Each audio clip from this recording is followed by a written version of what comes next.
We are seeing off late, quite often or very frequently, the news is about layoff, retrenchment, and these are headlines news on social media or short news services, even in print media and sometime in electronic media also. And when we are part of globalized information network, in every news which is taking place in any corner of the world, we also consume it. Now, layoff, if you see this somewhere started happening from last quarter, the last calendar year, somewhere from September, October onward, companies started reducing the workforce and overall economic sentiments started deteriorating. Now, typically there were multiple reasons that COVID, subsequently Ukraine war, and then commodity prices and all that. There were multiple factors, and that lead to high inflation, especially into the developed countries or countries with higher per capita income. That led to a lot of sentiments into negative side of or to south side of the perception. But if we go into the layoff, which is happening for last 4-5 months, few things are very evident. Layoffs are coming predominantly more, or you can say large chunk of layoffs are happening in tech sector, IT sector, technology, or you can say the internet-based economy, startups, which were heavily funded by various institutional investors, venture capitalists, private equity investment segment. So that's what we call it, the winter season in startup. So that is there, and then there was sometime economic reason, sometime funding reason, and that the momentum of layoff started picking up. So as I said just now, that layoffs are not very often used in all the industries, but predominantly into services. In services, we see more often in tech, IT, digital space. Now, reasons are not entirely economic. Of course, when market is going very strong, then you have room for all mistakes, over hiring and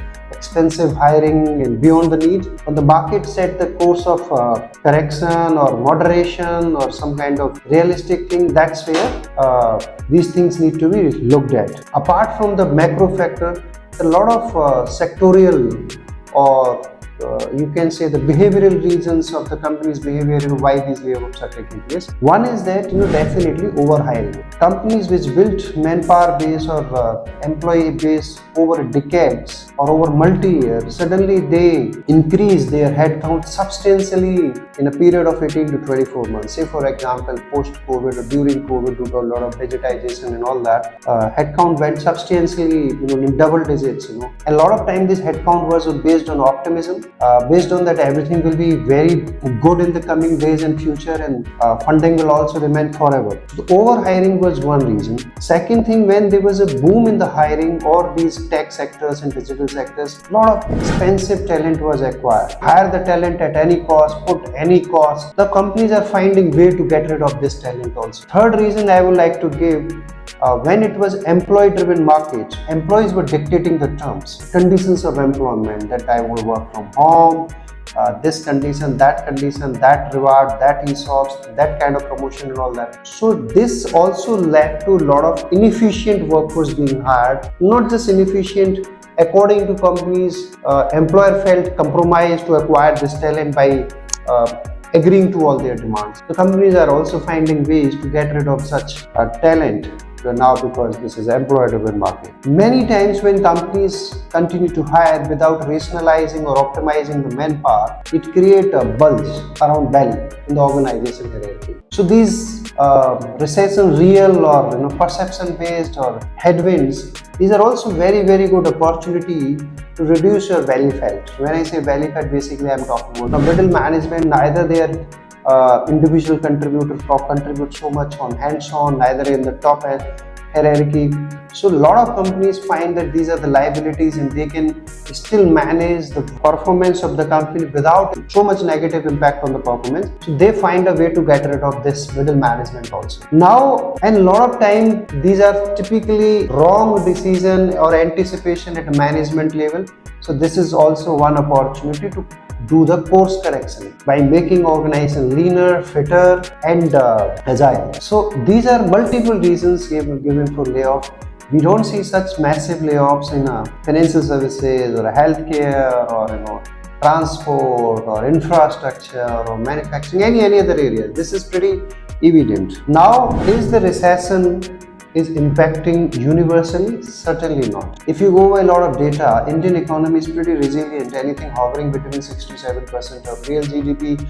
Nominal GDP could be anything from 12 to 15%. And we are domestically consumer-driven, consumption-driven, investment-driven market. We're not a very export-driven market. So India is any which way not that impacted.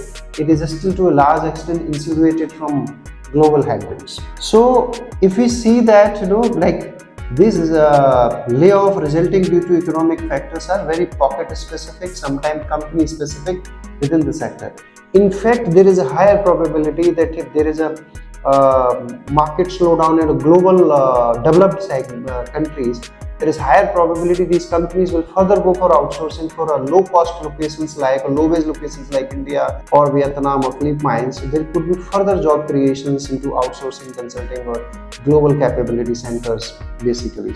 So there could be opportunity in coming months also once this water gets settled down, because Indian wages are still fairly low compared to the Western countries. Even if you see the Western countries, especially America, he or she just said that there are close to 5 lakh open vacancies in America. So even if there is economic slowdown, employment slowdown is not. Employment slowdown is still pretty strong, and Europe has technically not fallen in the recession according to theory that you have to be consecutively 2 quarters to call it. There is a higher probability that may not be very long or deep recession, rather it could be era of slow growth based on the productivity, efficiency and survival of the right companies. This may not be propped up growth. So the people who have been impacted with the layoff, definitely they should not lose hope, because this is not a 360-degree despair. Probably their company, their sector didn't do well. They can continue to identify right opportunity with right reskilling, right preparation, with right expectations, because a lot of these young workforce has also got a very wrong expectation. So what happened